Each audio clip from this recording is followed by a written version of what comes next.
Tenemos una lectura bíblica en el Evangelio según San Juan, capítulo 13, versículos 14 al 16, donde dice el Señor: pues si yo, el Señor y el Maestro, he lavado vuestros pies, vosotros también debéis lavaros los pies los unos a los otros, porque ejemplo os he dado para que como yo os he hecho, vosotros también hagáis.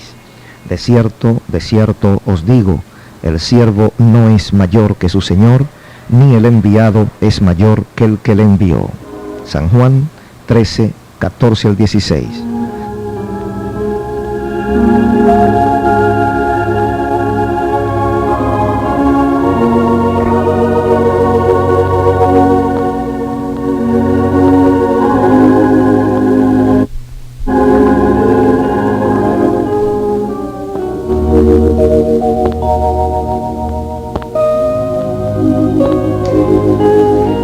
Amigos y hermanos oyentes, este Evangelio del apóstol Juan se divide naturalmente en dos grandes secciones.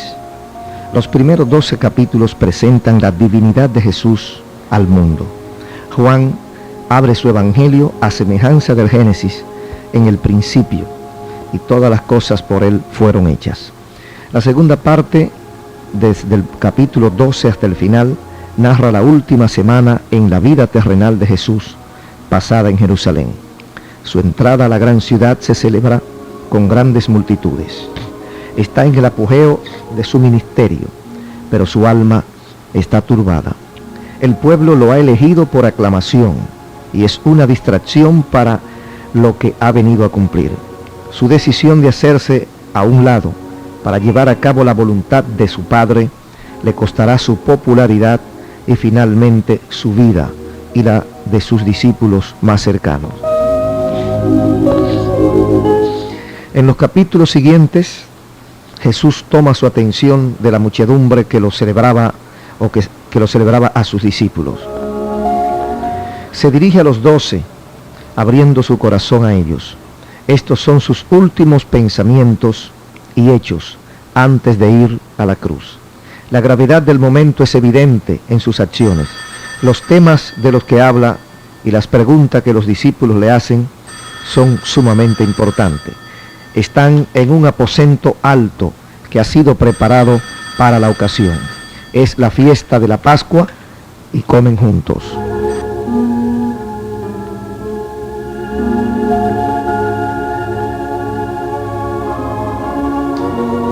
En otras circunstancias, el humor sería festivo. El pueblo en general había salido para recibirlo como un rey y hasta ciertos griegos insistían en ver a Jesús. Pero es su última comida con sus amigos y el espíritu de conspiración, de traición, estaba presente. Los líderes religiosos, por un lado, preparaban sus redes para atraparlo, y Judas ha sido persuadido por el diablo para que entregue a su maestro. Jesús lo sabe, pero también que el Padre le había dado todas las cosas en las manos.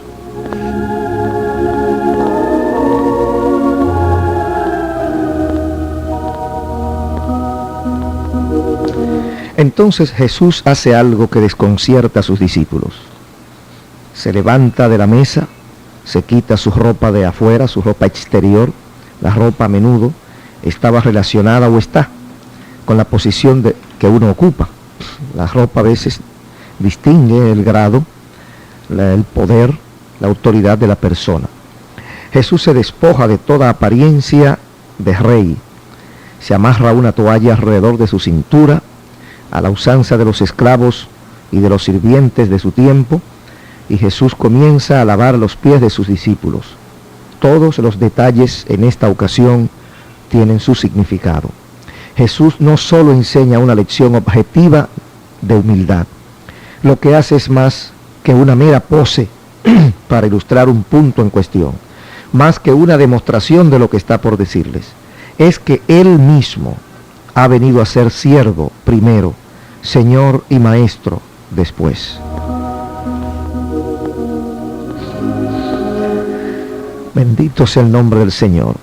Sirviéndoles a sus discípulos, Jesús les revela que Él es el siervo por excelencia, el siervo sacerdote, el siervo profeta, el siervo rey, y les manda que ellos hagan lo mismo.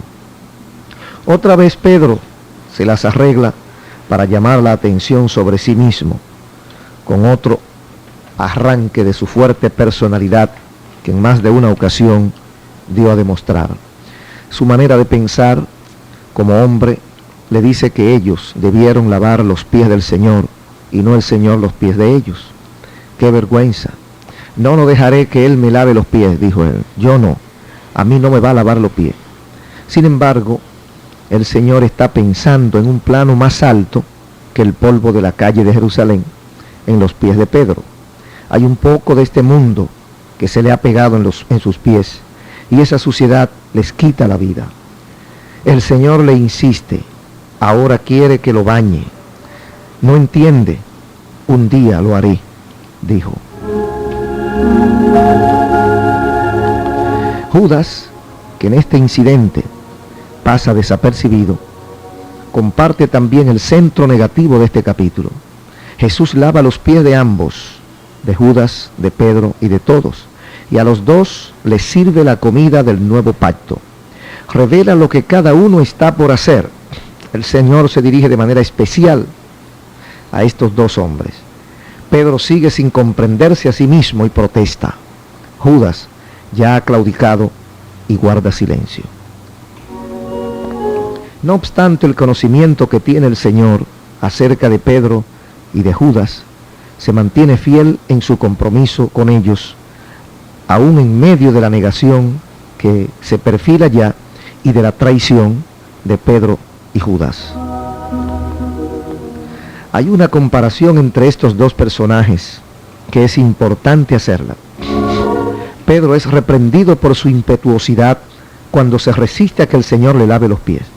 Judas parece escapar por el momento con solo el reconocimiento de su baja acción.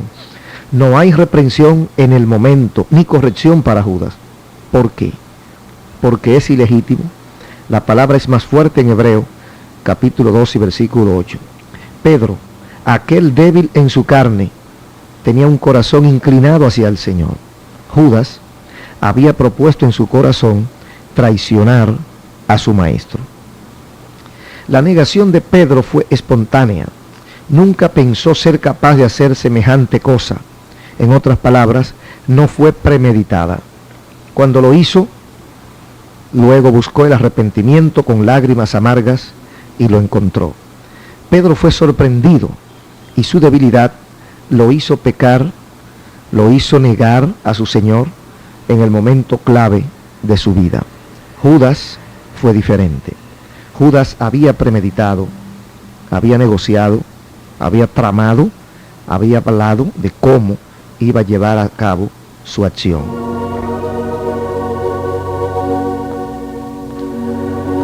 Judas cerró su corazón, endureció su corazón, y Dios lo dejó a merced de las consecuencias de su propia decisión.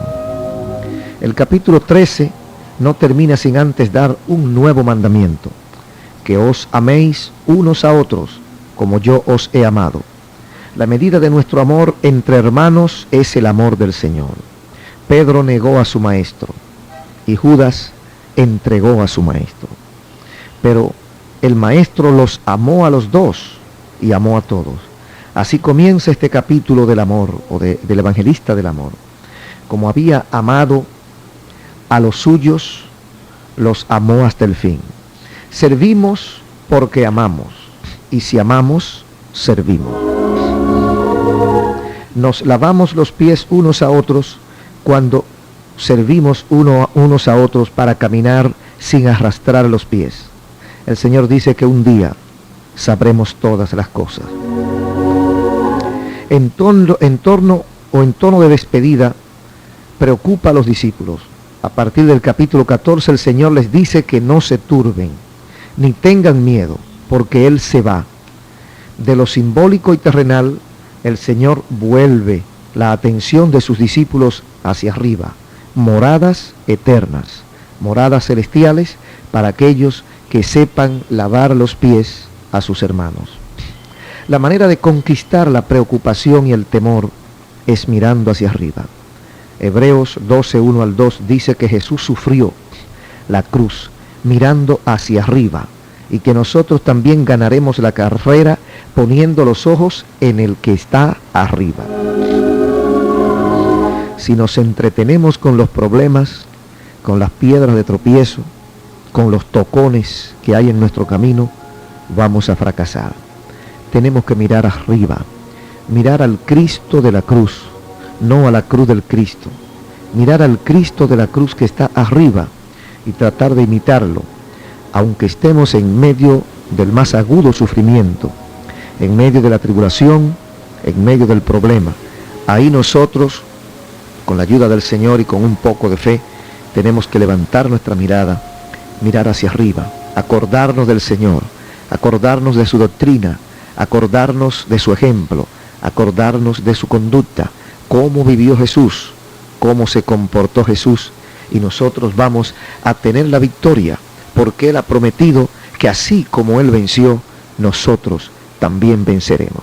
¿Cuánto cuesta creer?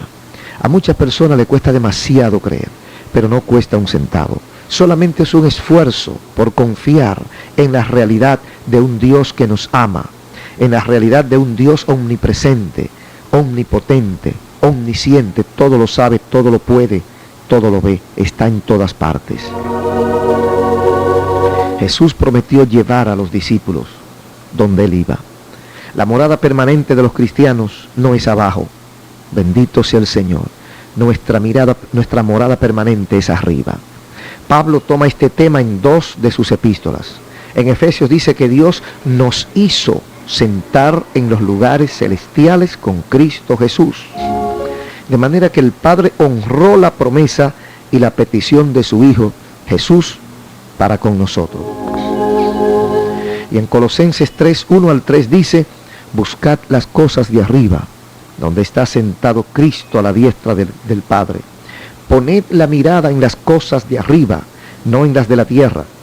Vuestra vida está escondida con Cristo en Dios. Alabado sea el Señor. Más adelante, a partir del capítulo 16, Jesús comienza una serie de enseñanzas sobre sí mismo y el Espíritu Santo. Se revela a ellos como el camino, la verdad y la vida. Les dice que cualquiera que cree esta realidad en su nombre, por su Espíritu y por su palabra, hará las obras que Él hizo y aún mayores.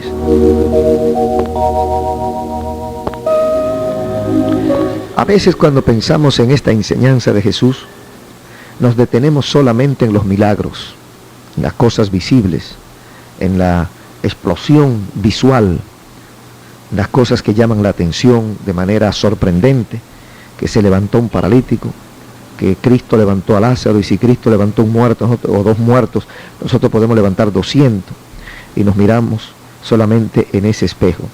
Pero cuando dice que las obras que Él hizo, y mayores que esa haré, está hablando no solamente de un hecho, de un milagro, está hablando de toda una vida, está hablando de toda una trayectoria, está hablando de cómo Jesús se humilló, cómo Jesús, siendo el Maestro, siendo el Rey, siendo el Señor, se inclinó a lavar los pies de sus discípulos en un tiempo cuando ese gesto significaba esclavitud y servidumbre. ¿Hasta dónde descendió Jesús en su enseñanza? ¿Hasta dónde quiso Jesús que nosotros fuésemos como Él? Si nosotros hacemos, si nosotros funcionamos, si nosotros vivimos como Él, haremos esas obras y mayores. Mayores en el sentido de que Cristo tuvo tal vez unos 3 años de ministerio y unos 33 años de vida. Usted puede estar 60 años de vida, 50 años, 80 años de vida. Usted puede desarrollar un ministerio de 30, de 40, de 50 años, mucho más largo que el ministerio terrenal de Cristo. Entonces, nosotros podemos hacer las obras que hizo Cristo, vivir una vida ajustada, humillada, una vida de mansedumbre, una vida de amor, una vida donde podamos compartir la bendición, la misericordia, el amor, la comprensión, la armonía de parte del Señor, con un espíritu afable, con un espíritu, con un deseo de servir, de ayudar, de compartir la carga, el sacrificio, el dolor de nuestros congéneres.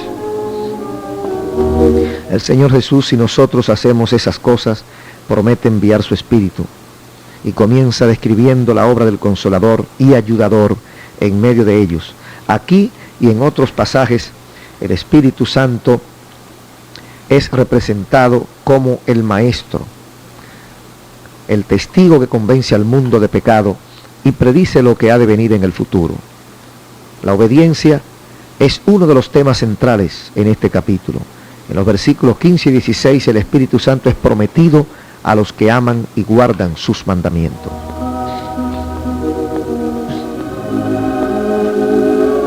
Más adelante, Jesús es la vid verdadera.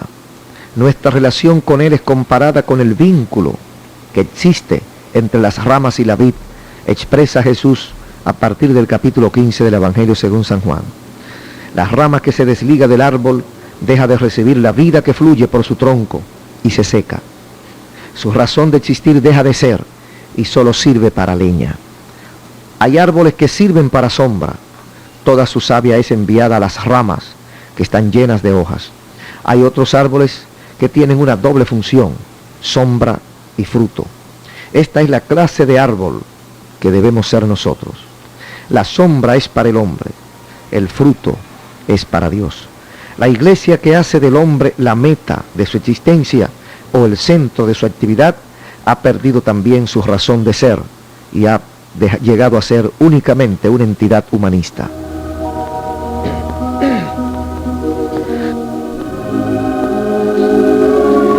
Amigos y hermanos, sin una fuerte unión con el árbol no podemos llevar fruto. Si mantenemos firme nuestra relación con el Señor, no solo seremos rama que lleva fruto, sino que lleva más frutos y mucho fruto para que el Padre sea glorificado. La figura de la vid y los pámpanos nos habla de las relaciones de compromiso en la iglesia del Señor. Esta relación no solo es con la vida, también es con los pámpanos, o no es solamente con la vide o las vides, la vid, sino también con los pámpanos. No se debe llevar el paralelo más allá de su intención original. El Señor se dirige principalmente a la relación de los discípulos con Él, pero también está pensando en la relación entre ellos mismos. En el mismo contexto de la vid, en el versículo 12 vuelve a repetirle su mandamiento nuevo: que os améis unos a otros como yo os he amado. Que cada uno esté dispuesto a servir al otro como yo les he enseñado. Nótese que las enseñanzas de Jesús no se quedan solamente en la teoría, en una clase de seminario, en una cátedra, sino que siempre van a la práctica. Jesús demostró lo que enseñó. Jesús vivió lo que enseñó. Yo soy el maestro. Y si ustedes saben que yo soy el maestro y yo he hecho estas cosas, vosotros también debéis hacerlas. El amor del que Jesús habla es el amor comprometido, del mismo que está en relación con Él. Es un amor que nos liga a Él, que también nos liga unos con los otros en un pacto real, como el que un hombre y una mujer hacen en el matrimonio cristiano. Mucha gente se le olvidan estos compromisos y no saben que hay un lazo, un vínculo de unidad hermanable entre sus hermanos, entre los creyentes, y que esa hermandad no debe quedarse en la boca, de labios o en papeles, en la tarjeta de una membresía de una iglesia. Ese amor debe ir a la práctica. Ese amor debe llevarnos a compartir la carga, el problema, el sufrimiento. Ese amor debe llevarnos a auxiliar a nuestros hermanos. Ese amor debe llevarnos a la humildad. Ese amor debe llevarnos al servicio.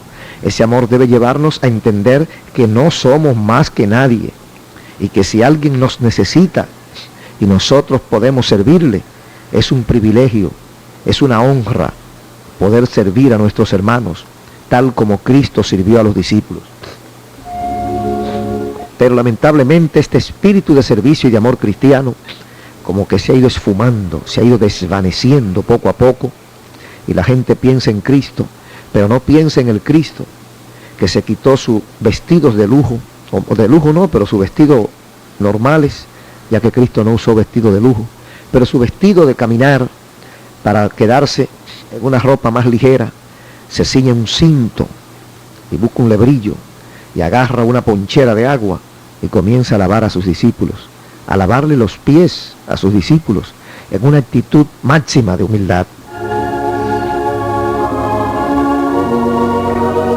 Hoy hay muchos cristianos lejos de entender el misterio de la humildad, lejos de entender que mientras más bajamos, más subimos, lejos de entender que hay un compromiso de amor cristiano que va más allá de la teoría, un compromiso que nos une, un compromiso que nos hace sufrir con el que sufre, un compromiso que nos ayuda no a dar más de lo que tenemos, pero a compartir lo que tenemos.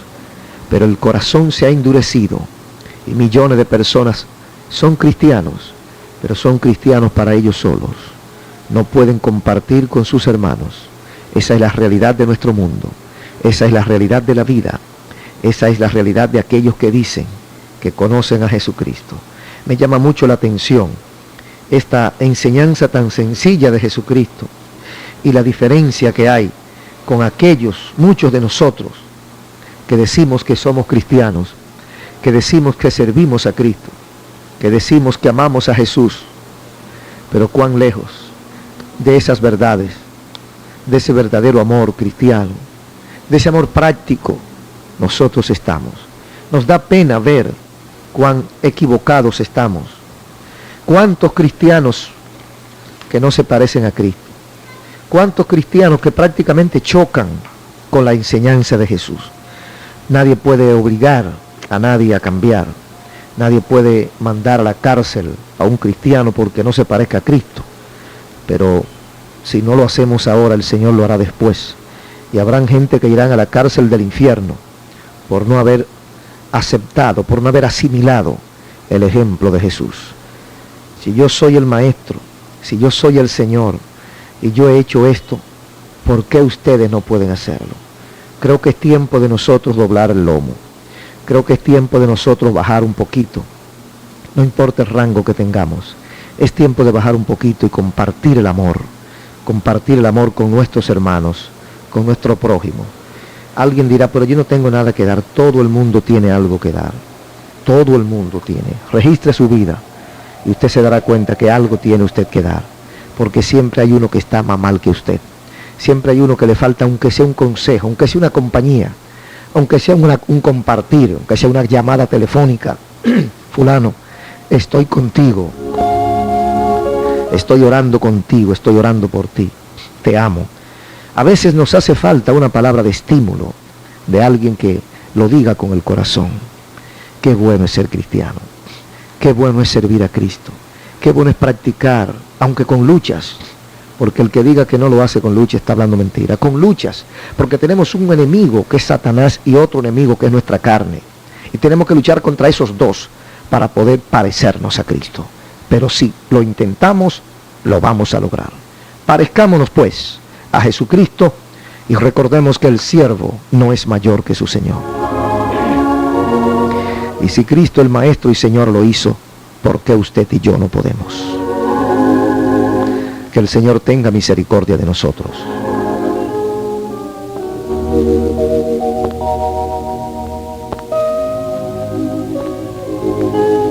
Si después de escuchar estas palabras, quiere desear acercarte al Señor, pedirle ayuda, fuerza, para seguir adelante, vamos a orar. Padre, gracias te damos porque nos permite llegar hasta ti. Gracias por tu misericordia, gracias por cada uno de nuestros oyentes. Mira cuánta dificultad nos da, Señor, acercarnos a ti, humillarnos a ti, hacer tu voluntad. Pero en el nombre de Jesucristo te rogamos que nos ayude. Mira aquellos que ahora quieren entregar su corazón a ti. Recíbeles, Señor. Perdónales, sálvales y permíteles que puedan ser fieles hasta la muerte o hasta que tú vengas. En el nombre de Jesús, están en tus manos. Guárdales, perdónales, Señor, y sálvales. Sigue con cada uno de nosotros y guárdanos en tu amor y en tu verdad. Amén.